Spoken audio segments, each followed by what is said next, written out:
Bonjour mesdames et messieurs, en tout cas merci. Pour vous qui nous suivez partout dans le monde, à Brazzaville, à Pointe-Noire, pourquoi pas à Paris et surtout notre diaspora. En tout cas, merci une fois de plus de vous accrocher à cette émission qui fournit tant d'efforts pour vous éclairer et avec comme source sur les vrais acteurs. Il faut dire que quelques semaines après l'incident qui s'était produit à l'hôtel Saphir entre le président de l'ex-parti UMP, digne Elvis Okombi Salissa, et M. Frédéric Laouya, membre du comité, l'ancien comité de crise, secrétaire exécutif de l'ex-secrétaire exécutif national de l'ex-UMP. Après donc la forte médiatisation nationale et internationale, comme vous avez constaté, de cette affaire, enfin, la victime, Frédéric Laouya, sort de son silence après une période de convalescence pour dire toute sa vérité au sujet de tout ce que nous avons suivi. Bonjour, M. Laouya. Bonjour, M. Romic. Alors, M. Laouya, il faut dire que vous êtes fait accompagner par M. Guy. Bonjour, M. Guy. Bonjour, M. On rappelle, M. Laouya, vous êtes secrétaire exécutif national de l'ex-UMP et M. Guy Landry Ngoumba est membre rapporteur de la commission, vous dites? La commission de contrôle et évaluation. Première question, M. Laouya, avant tout une réflexion. Vous avez certainement vécu les faits et je me demande si vous avez suivi le déballé de cette affaire, de cette question sur la RFI, sur les médias à l'international. Et donc la première chose, ou la première question qu'il faut vous poser, c'est celle de savoir quel est votre état de santé actuellement? Quel est votre état de santé? Comment vous vous sentez? Merci, M. Rubik. Je suis effectivement M. Frédéric Laouya, victime de l'accident de Saphir. Présentement, je peux vous affirmer que je suis encore dans le processus de rétablissement de ma santé. Et face un peu à la pression de l'actualité, du fait que le silence que nous avons observé a tellement mis du temps, il était important que nous puissions sortir de la réserve pour essayer d'éclairer l'opinion nationale sur tout ce qui a été fait au regard certainement du balai médiatique mené par M. Okombi depuis un certain temps. Voilà ce que je peux répondre à votre situation. Est-ce que dans votre lit de l'hôpital ou dans votre lit de convalescence, vous étiez au courant de tout ce qui a été dit autour de cette affaire, des commentaires, des plateaux? En partie oui, parce que vous savez que j'étais à l'hôpital, je me préoccupais d'abord de ma santé, et que tout ce qui se disait en dehors de l'hôpital me parvenait par personne interposée, et il y avait des moments où parfois je suivais ça directement à la radio. Et quelle analyse ou comment vous avez accueilli ces impressions, ces informations telles qu'elles ont été analysées? Au niveau d'abord de la presse nationale et internationale, je ne peux que tirer un coup de chapeau, parce que l'ampleur de l'événement du point de vue communicationnel a dépassé mon entendement. C'est déjà un élément très important. Mais au niveau du relais par celui que je peux considérer comme l'auteur de cet incident, j'exprime ici mes regrets parce que le peu de temps que j'ai essayé de suivre ces communications, je vous dis avec beaucoup de sincérité, ça a été une communication teintée d'une véritable part de mensonge. Parce que c'est ça qui constitue effectivement le mode opératoire de la personne, et c'est tout à fait normal que je revienne ici pour essayer d'apporter des réponses, des éclaircissements. Vous savez que j'étais secrétaire général de la donc j'avais la maîtrise du dossier du parti. Donc c'est tout à fait normal que je revienne ici pour m'exprimer là-dessus. Mais je tiens à se dire ceci, M. Robic. C'est pour des raisons d'éclaircissement de l'opinion nationale que je parle de l'UMP. Sinon, je suis légaliste. Je suis respectueux des lois et règlements de la République. Aujourd'hui, le parti UMP a été pratiquement retiré de la scène politique nationale. Naturellement. Par l'acte administratif réglementaire. Or, l'acte administratif réglementaire font partie des lois et règlements de la République. Et ce sont ces textes-là qui consacrent l'autorité de l'État, expression paradoxalement chère à M. Okombi, à ceux qui veulent donner des leçons, n'est-ce pas, de démocratie aux Congolais. Mais c'est avec beaucoup de peine, je vous le dis. Quand on sait qu'on est légaliste, on respecte la loi, et qu'on revient sur un dossier qui est déjà clos, c'est très pénible. Mais peut-être je vais essayer de m'efforcer, tout simplement pour essayer d'apporter quelques éclaircissements sur l'évolution de la situation jusqu'à l'incident de sa fille. Alors, nous de la presse, oui, nous avons une manière de faire, nous avons une logique. On ne peut pas examiner les faits hors de son contexte. Lorsque l'incident a eu lieu, vous étiez encore dans l'UMP, bien que constituant cette cellule de crise, le comité de crise. On ne peut pas parler de ce fait sans rappeler le contexte. C'est pourquoi, moi également, nous également la presse, nous convoquons les choses. Vous n'allez pas parler, par exemple, de la traversée de la Manche pendant la Deuxième Guerre mondiale sans vous placer dans le contexte de la Deuxième Guerre mondiale. Voilà, partie mise à plat, ça c'est autre chose, mais la restitution des faits, c'est aussi autre chose. Nous sommes dans la restitution des faits. Vous l'avez dit, l'idéal, c'est d'éclairer l'opinion. Vous avez sollicité le plateau, je le dis clairement, sans gêne, vous avez sollicité le plateau. C'est votre devoir, et plutôt c'est votre droit, parce que dans notre déontologie, nous avons intérêt à jouer à l'équilibre, nous avons intérêt à équilibrer l'information. Et l'information, après avoir été équilibrée, l'opinion peut en ce moment-là se faire une idée. Et Mag Bazar n'a jamais été un tribunal. Pour ceux qui nous suivent, je sais que c'est un débat. C'est une question qui suscite beaucoup de réflexions dans les milieux politiques. Et en tout cas, je réitère, nous sommes de la presse, nous avons intérêt à examiner avec les intéressés ce dont vous, les politiques, ou la société, vous nous donnez comme information. Et les faits chez nous sont tellement sacrés que nous avons intérêt donc à édifier l'opinion. Je pense qu'on s'est accordé. Voilà. Et comme vous avez déjà touché la question du retrait de votre parti politique de la scène politique nationale, vous avez applaudi, n'est-ce pas? Vous avez applaudi cet acte. Non, M. Onik. C'est très gratuit de le dire. Vous imaginez moi au sein du parti, secrétaire exécutif national, celui qui avait pratiquement la maîtrise du fonctionnement du parti, et qu'aujourd'hui cet instrument qui constitue pour nous un canal d'expression politique soit mis à plat du fait des pratiques irresponsables de son président. Vous pensez que je peux me réjouir de cela? Non, M. Onik, ce n'est pas ça. Je pense qu'aujourd'hui, s'il y a quelque chose que nous pouvons dire du fond de notre cœur, c'est exprimer notre regret, parce que ce n'est pas aujourd'hui, demain, que nous allons avoir une machine qui était aussi avancée que l'UMP. Merci, nous en reviendrons.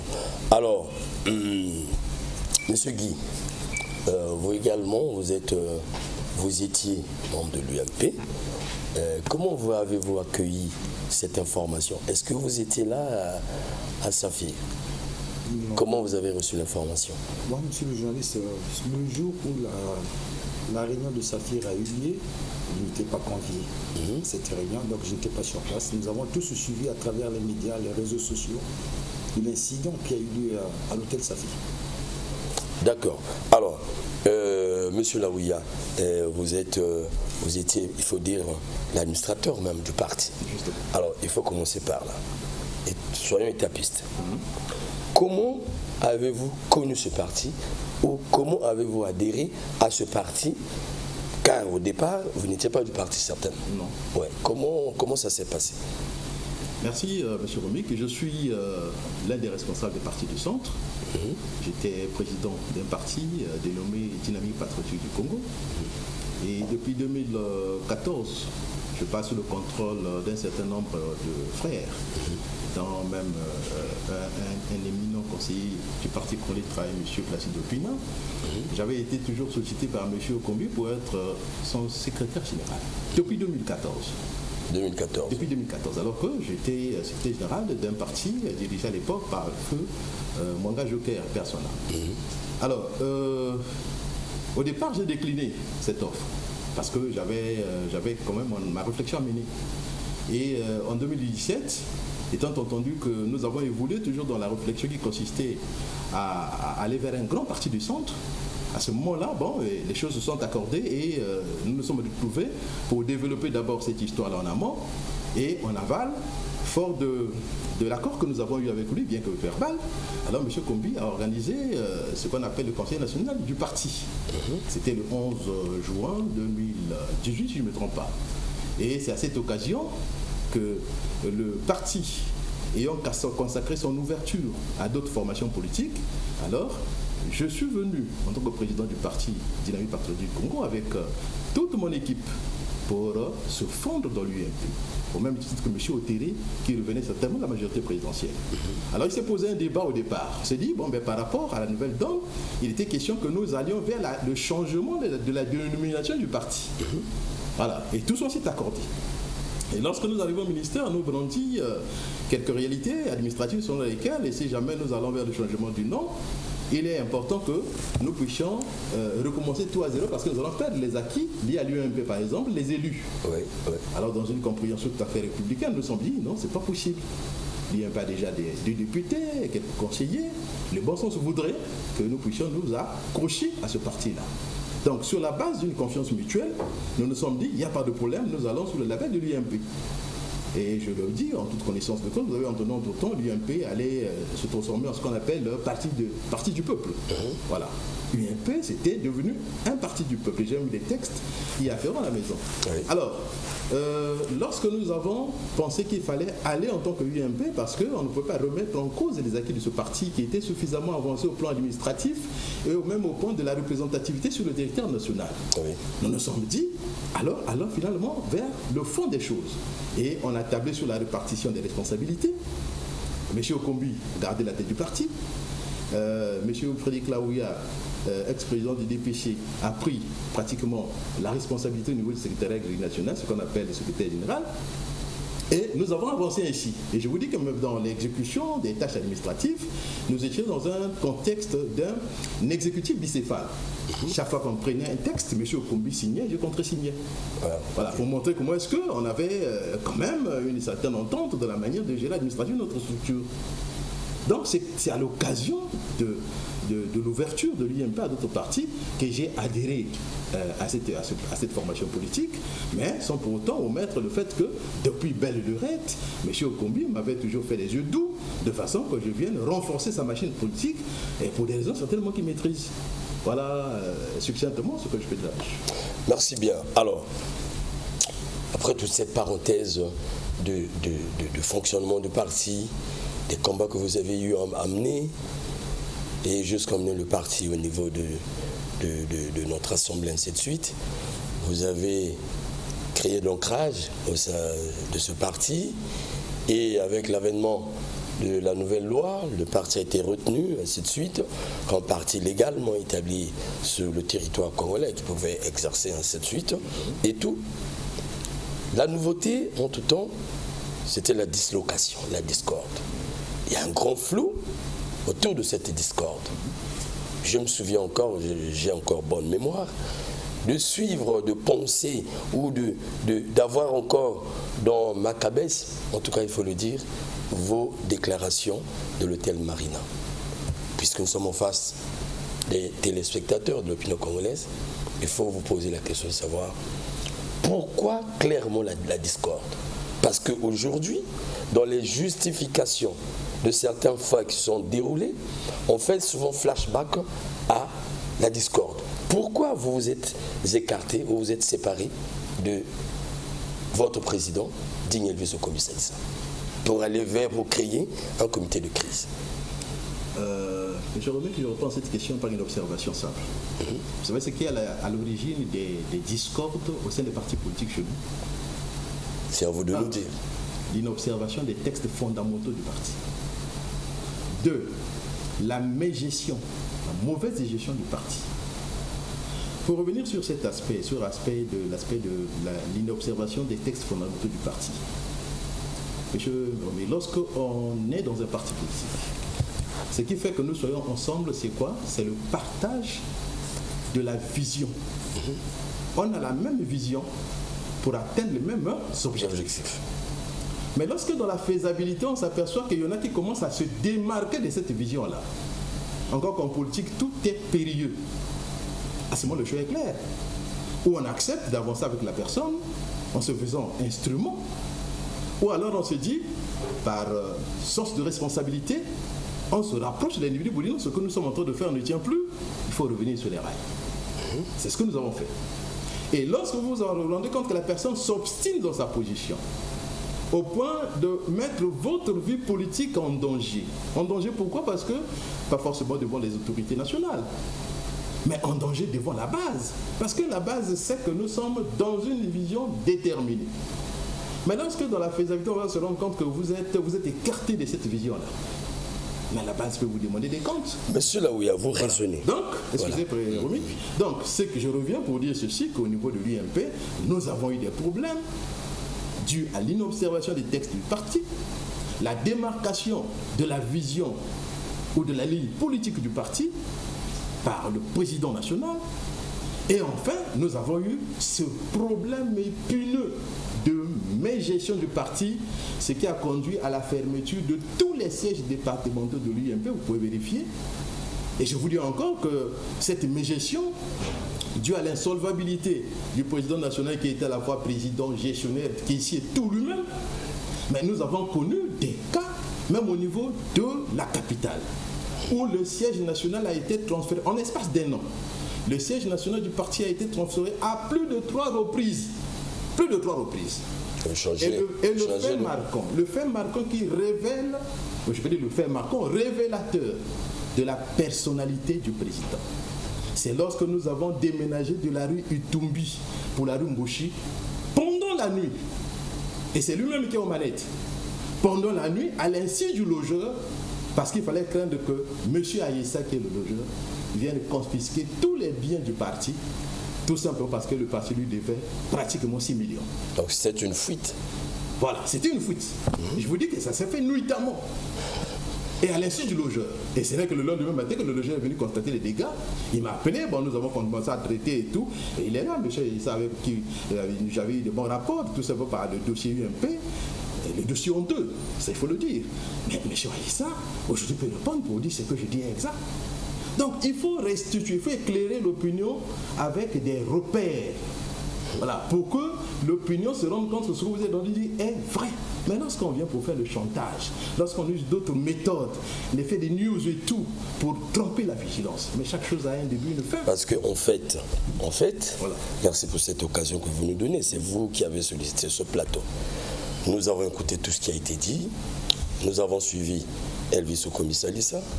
Nous avons, moi personnellement, j'ai organisé des débats libres avec des journalistes qui ont réfléchi sur ce plateau, 2 débats, et nous avons fourni des débats, toujours pour rechercher la vérité. Il se trouve que, il faut que je vous flanque ça, il se trouve que, au-delà des raisons que vous avancez, déjà des raisons qui n'arrivent pas à convaincre l'opinion, vous avez en fait un agenda caché pour déstabiliser ce parti, certainement, et que les raisons que vous collez à M. Elvis, c'est des raisons fallacieuses. Question, politiquement, qu'est-ce que vous lui reprochez, hormis la mégestion, qu'est-ce que vous lui reprochez réellement? Ou qu'est-ce qui s'est passé réellement dans votre parti? Parce que lorsque je vous entends parler, vous raisonnez si, conditionnellement, oui, mais réellement, qu'est-ce qui s'est passé? Parce qu'à l'entendre, votre volonté était de tuer le parti, et c'est la raison pour laquelle j'ai dit, mais vous vous frottez les mains aujourd'hui que le parti n'existe pas. En quoi il a mal managé le parti, ce qui vous a poussé à vous démarquer? Allons dans les détails. Monsieur Omic, je vous ai dit ici que lorsque vous avez une vision qui est tracée, les détails... Laquelle, par exemple? Nous avons une vision qui consistait à être pratiquement parti du centre, et c'est vrai, accompagner l'action du chef de l'État, parce que ça, on ne peut pas se le cacher. Lorsque le Donc vous le dites, vous le prenez. Non, ça je le dis. Pourquoi je le dis? Lorsque nous sommes arrivés à la période électorale, voilà, et il y a eu des candidatures aux élections présidentielles qui sont annoncées. Le centre n'avait pas de candidat. Oui. Et tous les partis du centre, unanimement, ont opté pour soutenir, n'est-ce pas, le candidat président Sassou Nguesso. Voilà. Et ça veut dire quoi? Ça veut dire que depuis que nous avons pris cet engagement jusqu'à l'aboutissement de son projet de société, nous devons l'accompagner pour justifier notre choix. Voilà. Donc, dès lors que vous avez pris cette position, que nous accompagnons le président Sassou, c'est un engagement. Voilà, c'est un engagement et il faut les respecter. Mais M. Romik, je voudrais peut-être pas soulever certaines choses qui vont susciter des réactions tout à fait bizarres. Vous avez intérêt, l'UMP n'existe plus. Je donne un exemple simple. Tu nous dis mot consent. Je vous en prie, parce qu'il y a des questions sensibles. Je donne un exemple. Lorsque, au retour du président au comité de l'Europe, il nous appelle dans son bureau pour dire, écoutez, j'ai reçu une convocation, que j'ai été interpellé à un certain niveau, et là-bas on m'a fait état de ce que j'aurais développé des contacts un peu bizarres avec une frange de l'opposition en Europe. Voilà. Et il nous dit, voilà ce qui m'a été reproché. Et nous avons demandé qu'il nous donne les détails. Il n'y a pas eu de détails. Et l'instruction qu'il nous donne, c'est d'aller faire une déclaration aux médias pour démentir tout ce bruit qui circulait autour de ce problème. Voilà, ça, il se posait déjà un problème. Nous avons, en toute responsabilité, pensé que ce n'était pas normal. Il fallait que nous puissions mûrir la situation, mûrir la question et savoir tous les contours liés à cette situation-là. Voilà. Mais M. Combine, c'était pas son problème. Il fallait que forcément nous allions le faire. Et ça a été fait. Ça a été fait, je me souviens. Nous avons fait une déclaration à l'hôtel olympique où M. Otéré a fait la restitution du texte. Et je vous dis que nous nous étions opposés à ce texte-là. Et ce texte a été écrit pendant qu'on nous demande d'aller à l'Olympique, lui il se replie en gros pour créer la Libye. Parce qu'il était conscient que ça pouvait capoter, il allait dire non, moi j'étais pas là, j'étais à vous. Et c'est le texte là qui a été conçu de Pingo, qui a été balancé par les réseaux sociaux à Brazzaville. Et M. Otéré, nous sommes retrouvés contre toute notre volonté. Il fallait montrer au moins que nous sommes disciplinés. Oui. Nous sommes allés pour faire la restitution de ce texte. Et lorsqu'on a fait, il y a eu des retours. Parce que sur la base des rumeurs, un parti responsable ne peut pas faire une aussi solennelle déclaration. Et lorsqu'on lui a fait ce reproche-là, c'était devenu des problèmes.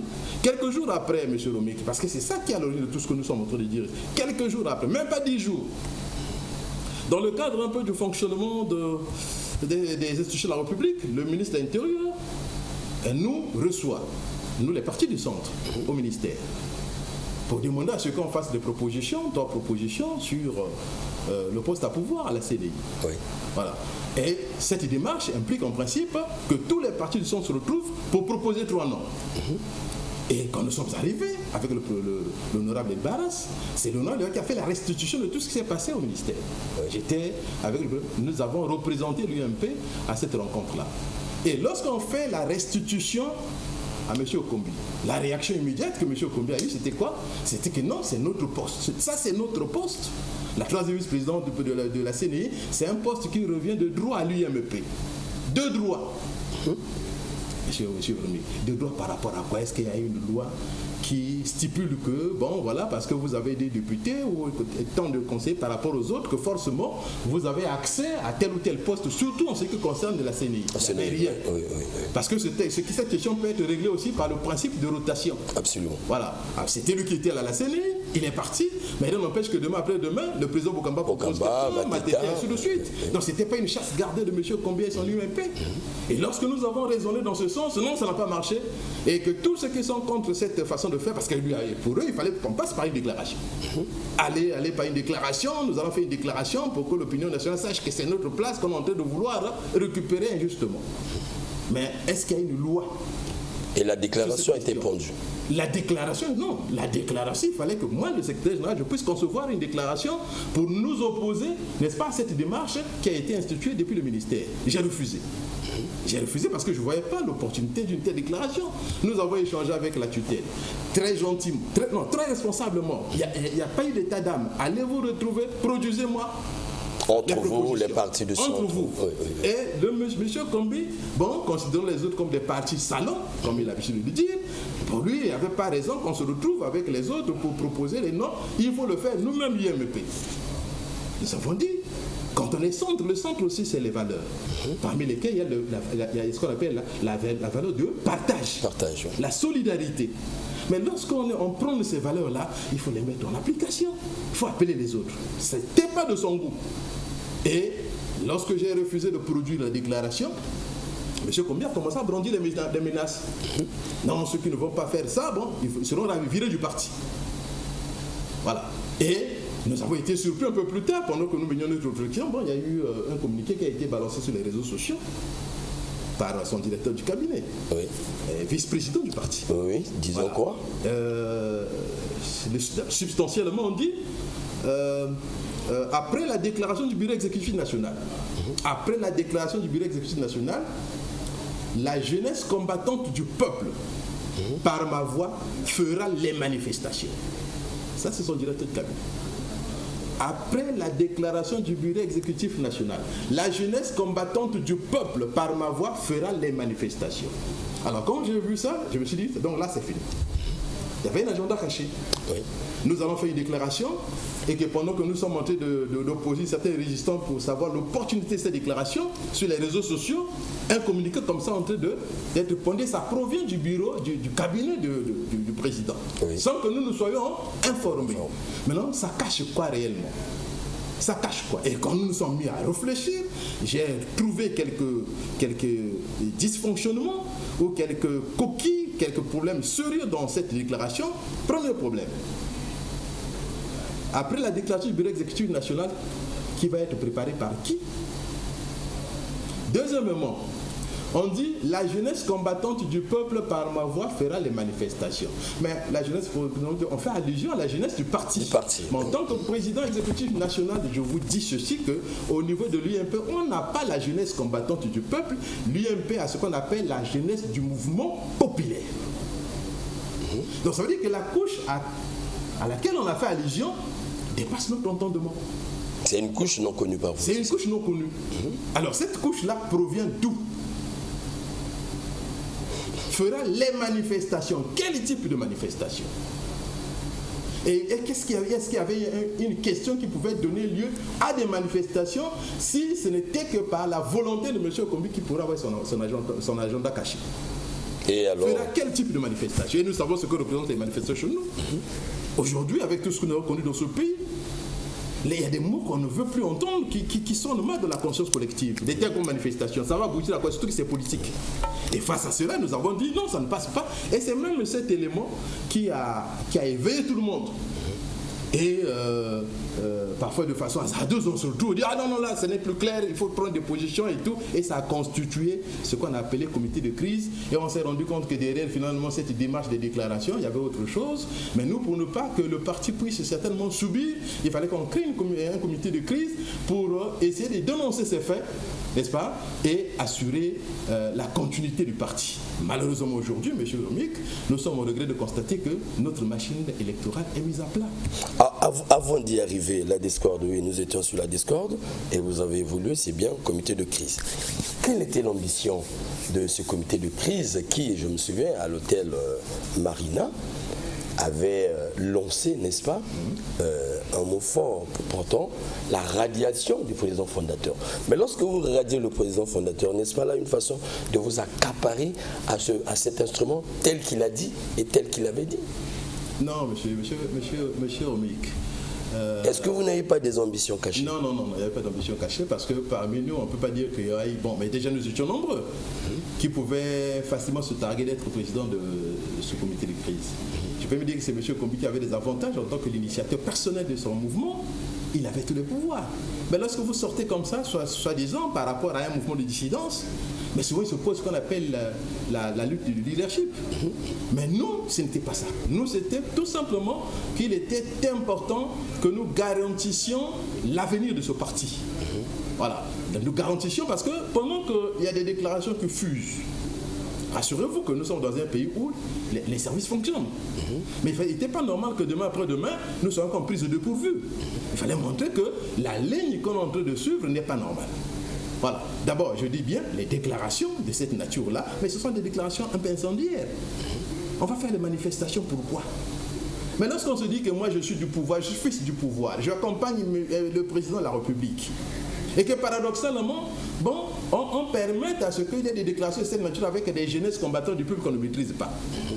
Est-ce que c'est ça, compagnie de chef? Mais finalement, si je comprends bien, est-ce que c'est pas un paradoxe? vous vous êtes démarqué par peur.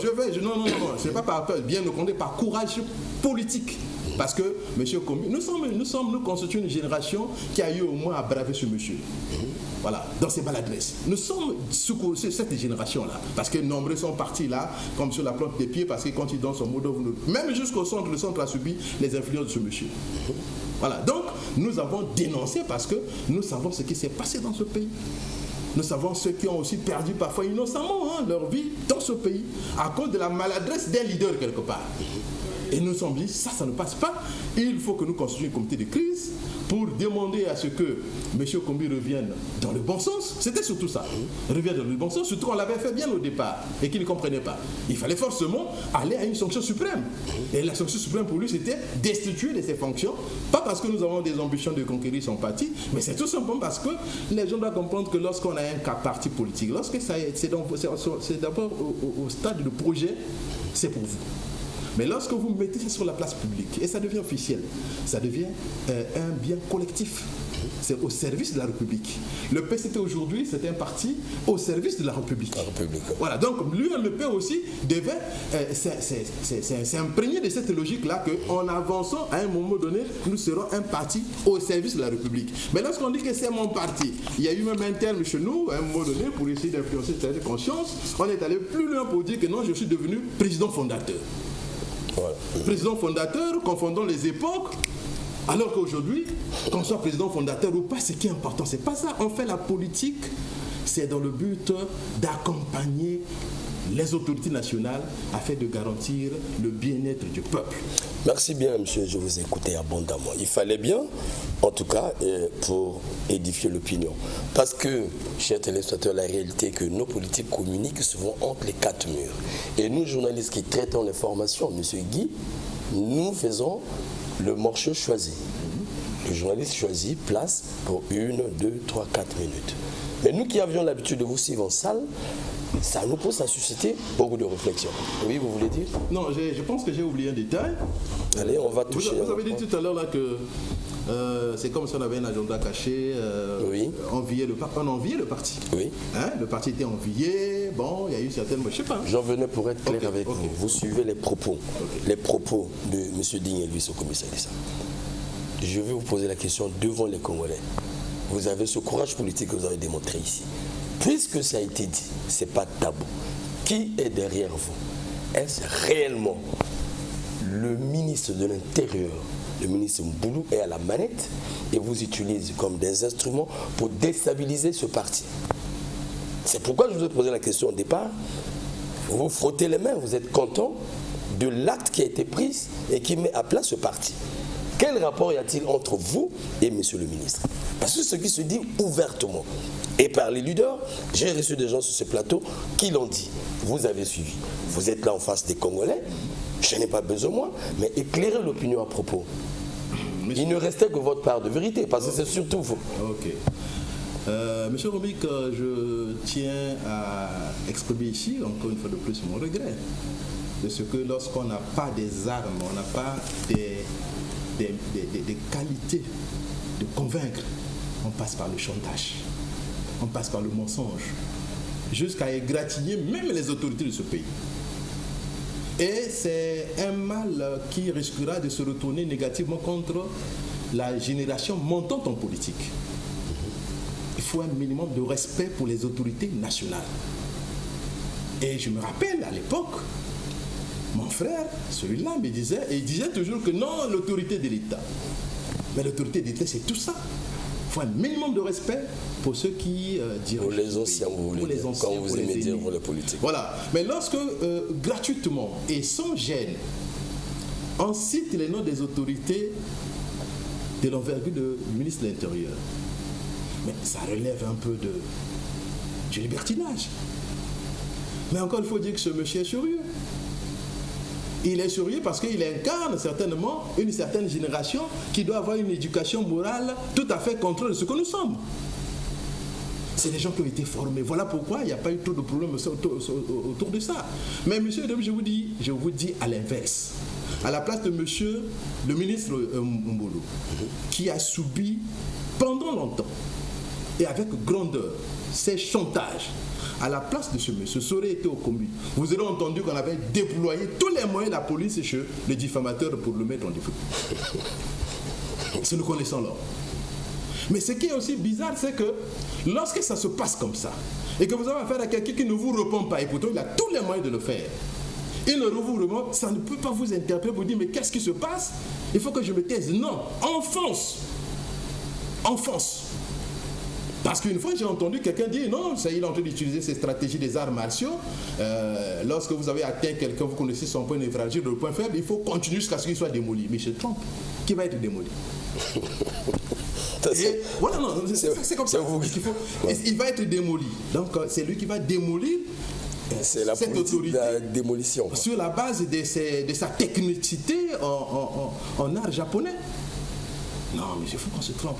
Ce qui est constant, c'est que ça fait pitié. Oui, c'est gênant, c'est honteux pour la génération montante. Oui, là où vous parlez avec votre cœur, là, voilà. C'est vrai. Je vous sens dans cette émotion-là. Non, je vais plus loin. Non, il faut que je réponde ici. Dites-nous clairement. On n'a pas de lien avec M. Mbolo. M. Mbolo, c'est le ministre de l'Intérieur, c'est le ministre de tout le monde, tous les politiques. Voilà. Ça peut arriver qu'un demain matin, on se lève pour aller chez M. Mbolo, il va nous recevoir, il peut aussi nous recevoir. M. Okombi l'a fait quand nous étions ensemble. Pourquoi les gens ne sont pas reconnaissants? Puisque lui, il voit derrière, il trouve que nous avons quelqu'un derrière nous, parce que lui, il a bénéficié de ses faveurs à l'époque. Monsieur Romik, mais un fer à repasser ne peut pas chauffer si ce n'est pas branché quelque part. Ça, c'est pour lui. Nous savons, moi, je suis quand même un rat du centre. Ce monsieur qu'il est en train de citer aujourd'hui, moi, quand je pense à ça, je me dis, mais finalement, le monde est méchant, le monde est ingrat. Nous avons eu à l'époque, en 2012, des problèmes sérieux avec M. Okombi. Lorsqu'il était à la manette du centre, lors des recensements administratifs spéciaux de révision des listes électorales de 2012. Ouais. Révision des listes électorales. Ouais. Voilà. En 2012, à la veille des élections législatives. Ouais. Mais M. Okombi, toujours dans ses velléités expansionnistes, a pris en otage tout le centre, presque toutes les commissions administratives. M. Okombi a placé ses gars. Au désarroi de tous les présidents du centre là, personne ne parlait. Mais lorsqu'à un moment donné, les gens se sont fait éveiller, dit non, ça ne marche pas, on a tapé sur la table, on dit lui, il ne sera plus le troisième vice-président de la CNI. Mais qui était venu régler ce problème-là? C'était le ministre de l'Intérieur. Ah bon. Nous sommes allés au ministère de l'Intérieur. C'était où là, le ministre de l'Intérieur? Il dit non. Vraiment, de grâce, il nous a ramené la raison jusqu'à faire comprendre que, allons doucement, il n'y a pas de problème, tout se règle en famille. Et c'est M. Okombi qui a été reconduit à la CNI. Deuxième élément, pour montrer toujours l'ingratitude, parce que ça c'est le chantage pur et simple, et qu'on comprenne que dans ce pays, nous devons avoir le respect des aînés, et surtout quand vous avez été quelque part aussi, vous avez bénéficié de certaines faveurs de ces aînés-là. Oui, allez-y. Lorsque nous revenons de la concertation politique de Sibiti, alors nous nous sommes dit, il faut qu'on aille à la vulgarisation des conclusions de ce dialogue. Oui. Nous avons été reçus au ministère de l'Intérieur. Je me rappelle ce jour-là, je prends tous les responsables du centre à témoin. Le ministre de l'Intérieur, dans sa communication, est arrivé à mettre un accent particulier sur Okombi. On dit non, M. Okombi, vraiment félicitations, j'ai eu même à parler de vous en bien à un certain niveau. J'ai parlé de vous en bien à un certain niveau. Maintenant, ce monsieur était contre lui, il aurait fait ça. Nous étions là, non? Pourquoi nous n'avons pas reçu ces éloges? Et ce monsieur vous a donné combien? Je reviens à ma question, le ministre Mbolo. Non, je dis ici il vous a alimenté. Non, je dis ici que nous n'avons rien reçu de monsieur de monsieur le ministre de l'Intérieur. Monsieur Laouya, nous gérons bien le temps. Voilà, je vais droit au but. Nous n'avons rien reçu et nous étions dans une démarche responsable. Dire que nous sommes manipulés par une certaine autorité, c'est un manque de respect. Non, pas une certaine, le ministre Mboulou, c'est clair. Dire ça, que ce soit le ministre de l'Intérieur ou une autre autorité, c'est un manque de respect au cadre que nous étions. Nous sommes les producteurs de la réflexion, mon frère. Et nous avons eu le courage, c'est tout à fait normal qu'ils le disent, parce que chaque fois qu'il posait ce genre d'acte-là, personne ne lui tenait tête. Et comme on l'a fait, il se dit, certainement derrière ça, il doit avoir quelqu'un. Et c'est du chantage. Bon, du chantage, oui. Mais vous savez, l'opinion congolaise, une fois de plus, je vous dis merci de venir sur ce plateau. Merci. Il y a la toile, voilà. Il y a la toile, il y a les réseaux sociaux. Et lorsque nous ne jouons pas à l'équité, on n'a pas tous les deux sons de cloche. Justement. En tout cas, merci d'avoir choisi ce plateau, parce que là, je comprends qu'il y a équilibre. D'une part, on dit c'est le ministre Mboulou, vous les intéressés, vous dites c'est pas lui. Mais finalement, lorsque le ministère de l'Intérieur prend la note qui met à plat le parti, pourquoi vous avez gardé silence depuis là? On n'a pas gardé silence. Je pense que Monsieur Mbani l'a communiqué il n'y a pas longtemps, pendant que j'étais à l'hôpital. Et puis nous étions aussi déterminés par une certaine discipline, étant entendu que j'étais à l'hôpital quand même. Il fallait qu'on partisse avec moi. Et là, c'est vrai que je suis convalescent, je dis il faut que je force, parce que l'actualité aussi, c'est un problème de temps. Absolument. Voilà. Donc, dire que nous étions tranquilles, non. D'abord, il y a eu le choc suite à l'annulation du récépissé de l'IMP. Et il faut être franchement extraordinairement incompréhensible, de façon que tu puisses te réjouir de ce retrait-là. Ça nous a tous fait mal. Et je profite pour vous dire ceci. Quand les gens disent que derrière de nous, il y a le ministre parce qu'on veut récupérer le parti. Mais si réellement c'était cela, est-ce qu'on aurait pu prendre encore une mesure consistant à dissoudre le parti? Voilà le paradoxe. Puisque le ministre, d'après ce qu'ils disent, cette autorité, son but c'est détruire le parti ou récupérer le parti.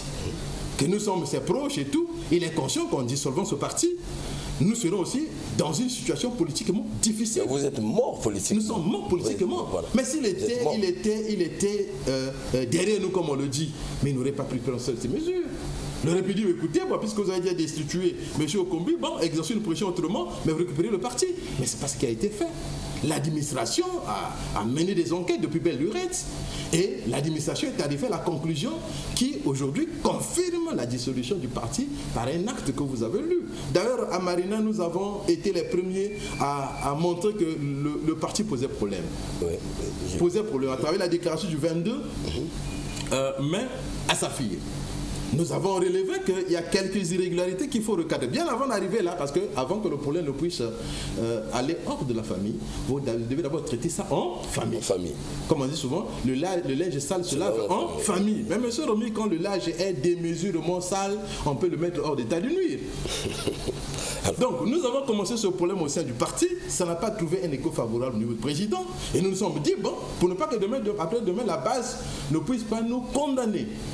Dans cette sanction peut-être à venir qui va arriver, il faut que nous puissions porter ce problème sur la place publique, et nous avons même interpellé le président de la République de façon que le droit soit dit là-dessus. Parce qu'il y avait déjà des velléités de menaces compte tenu de l'irrégularité qui entourait effectivement ce problème de récépissé là. Mais ce n'est pas dû à moi, ce n'est pas dû à Gingumba, ce n'est pas dû à M. Mbani. Mais cette annulation de récépissé aujourd'hui est du fait, n'est-ce pas, des griefs tout à fait compliqué, imputable à M. Okombi. Les problèmes d'identité, ce n'est pas le problème de M. Laouya. Et ça, c'est le grief fondamental. Mais je vous dis, il y a des griefs secondaires. Est-ce que vous le saviez avant la scission? Est-ce que vous saviez qu'il y avait un problème, ce grief-là que nous avons lu sur cette note ministérielle? Vous étiez au courant d'une question comme ça, d'identité? Dire au courant d'une question comme ça, nous avons dit bien que nous avons été les premiers à constater qu'il y a problème. Je prends un exemple. Même un enfant qui n'est pas intellectuellement avancé peut se rendre compte. Vous avez un monsieur Ekipoko Pascal qui est dans le récépissé. Ekipoko, né en 1976. Hein? Son fils avec nous, ça pille. Mais Kipoko Pascal, qui est en 76, il a peut-être 2-3 enfants qui sont plus âgés que lui. Comment vous pouvez expliquer que vous soyez moins âgé que votre enfant ou vos enfants? Il y avait déjà un problème. Fort de ça, nous avons pensé qu'il fallait recadrer la chose le plus vite possible pour que nous ne soyons pas rattrapés par certainement une mesure administrative. Bon, mais comme au niveau de ce monsieur, il pensait il avait pratiquement la science infuse. Hein, il pouvait régler tous les problèmes par un coup de bâton magique. Voilà. Il a pris la situation. Aujourd'hui, ça nous a rattrapés. Aujourd'hui, ça vous a rattrapé. Voilà, c'était vraiment, vous avez fait une restitution. Alors, nous allons partir du côté de la régie pour voir ou pour revoir encore l'incident là où vous avez été copieusement bastonné. La régie. Encore le président et puis le doyen Bokamba. Encore cette histoire là, je me mets où? Mais il vient. Attendez, ne touchez pas. Ne touche pas. Tu me touches pas. Tu me touches pas. Tu me touches pas. Tu me touches pas. Tu me touches pas. Tu me touches pas. Tu me touches pas. Tu me touches pas. Tu me touches pas.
Alors bien, monsieur Laouya, je pense que vous avez eu à suivre la vidéo.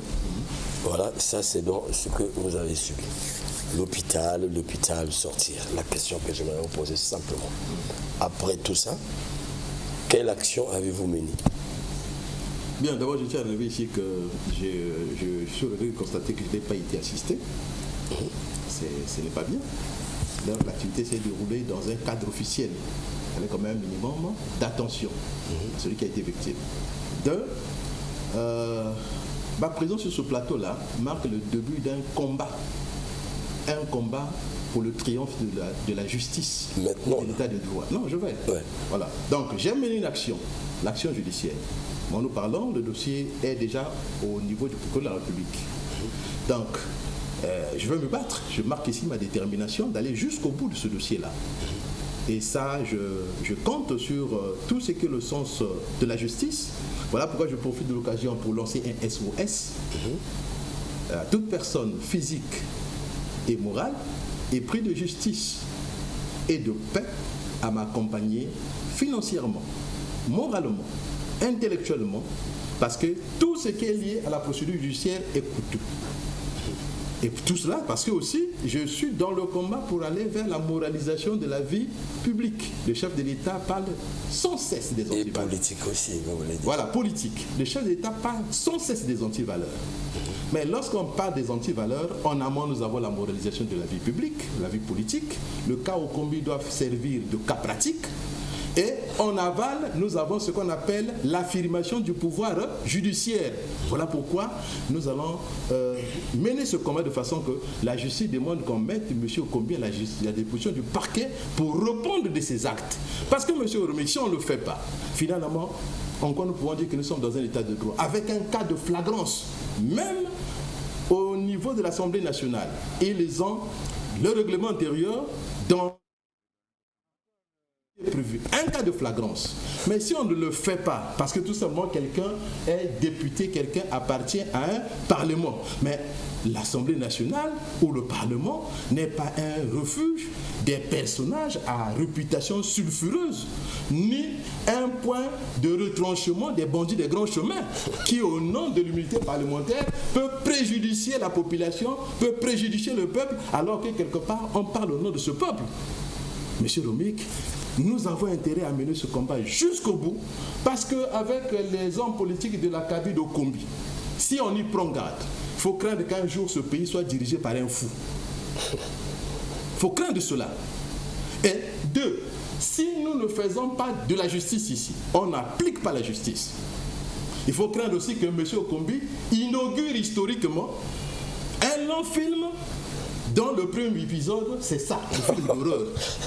Ce qui manque tristement, peut-être, à la classe politique nationale.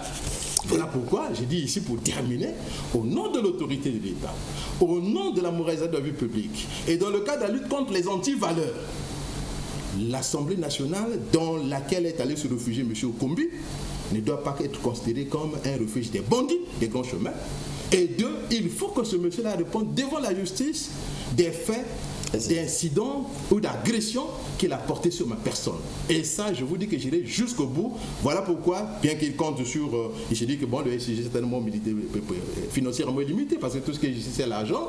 Je reviens, je réitère, moi, SOS, je sais que dans ce pays, il y a des gens qui sont capables d'assister. Il est passé. Voilà. Alors, monsieur Mumba, prenons derrière le temps, vous avez sollicité, vous aussi, pour avoir été violenté par Elvis Okombi Salisa. Brièvement, est-ce que vous venez juste pour l'accompagner, pour faire front contre lui, ou réellement vous avez été violenté? Merci, monsieur. Vous avez 2 minutes. Ouais. J'ai été violenté au vu au face de tout le monde. Tout le monde. Toute la République. Quand? Non, bien avant. C'est depuis le 30 mai que j'ai été agressé. Le 30 mai de quelle année? Le 30 mai 2019. Et si je reviens sur ce plateau pour porter ces précisions, c'est parce que j'ai assez d'éléments qui font que M. Okombi soit le commanditaire de l'agression dont j'ai été victime. Parce que même devant la police, M. Okombi m'a fait un texto avoir identifié mes agresseurs. Et j'ai apporté le texto pour faire une déposition à la police. Et la police a composé le numéro qui m'avait fait un texto. Et c'est M. Okombi qui a répondu à l'enquêteur en disant que 5 minutes après mon agression, les gens sont partis le voir, lui rendre compte qu'ils sont passés à l'acte. Ça, c'est le premier élément. Le deuxième élément, quelques temps après, M. Okombi envoie des hémisphères à Ngo, où il est député, en passant raconter à Ngo que c'est la garde du procureur Ngakala qui m'a agressé. La garde du procureur Ngakala? Oui. Qui t'a agressé? Qui m'a agressé. Et j'ai porté aussi cet élément à la police. Et quelle a été la réaction de la police? Mais jusqu'aujourd'hui, c'est pourquoi nous demandons l'autorité de l'État. Le problème se trouve déjà à la justice. Bon, il y avait peut-être vacances judiciaires en tout temps. On attendait à ce qu'on puisse nous appeler, le convoquer, qu'il vienne apporter les preuves dont il a. Puisqu'il m'a fait un texto, on disait que non, il a des preuves. Si je veux, il m'apporte ça. C'est ces preuves-là qu'il doit apporter devant la police. Alors, en tout cas, c'est pas... Il faut rappeler pour ceux qui ont suivi l'émission depuis le début, il ne s'agit pas d'une campagne, nous sommes une émission ouverte à toute sensibilité, susceptible de débattre rationnellement sur une question avec des preuves. Et nous avons souhaité donc recevoir M. Laouya à sa demande. Et ça, c'est un problème d'équité en matière de presse. En matière de notre déontologie, il faut qu'on écoute les 2 sons de cloche, raison pour laquelle vous êtes venu sur ce plateau. Monsieur Guy, qui est de ce parti également, a pensé accompagner l'autre, mais les 2 événements ne sont pas passés le même jour. Non. Le même jour, nous savons que c'est monsieur Laouya qui fut la victime.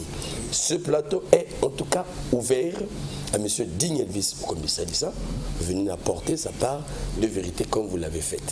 Alors, monsieur Laouya, un dernier mot. Non, monsieur Guy d'abord un dernier mot, et vous également. Nous allons clore l'émission très vite. Merci, monsieur Romiko. Mon dernier mot se basera surtout sur l'autorité de l'État.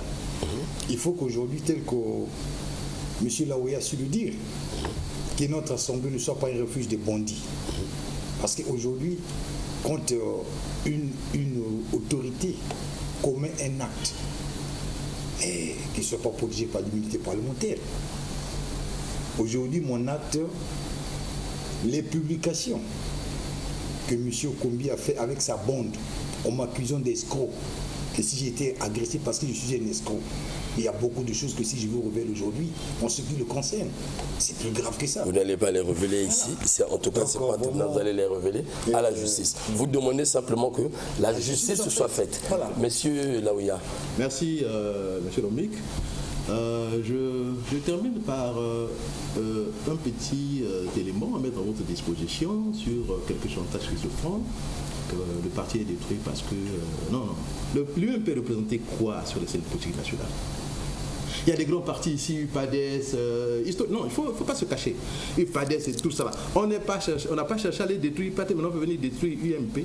Quels sont les responsables de l'UMP que vous connaissez qui sont positionnés à des postes très importants qui puissent susciter les envies au point de venir détruire le parti?